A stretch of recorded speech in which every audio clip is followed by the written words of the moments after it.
Hello, my name is Andrea. I'm an artist and a professor at SUNY New Paltz. My work spans from drawing to photography to embodied research.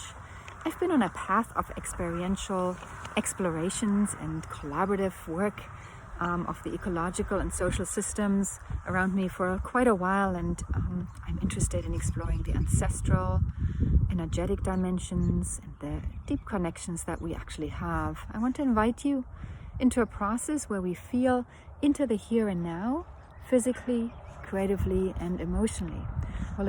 We will embark on the sensory journey and will immerse ourselves in collaborative process drawing and listen into what emerges when we slow down, drop our social armor, and let things unfold in that potent space between us. It'll definitely not only be drawing, but all kinds of other processes that we will do together and at times also on our own. And I really look forward to the engagement.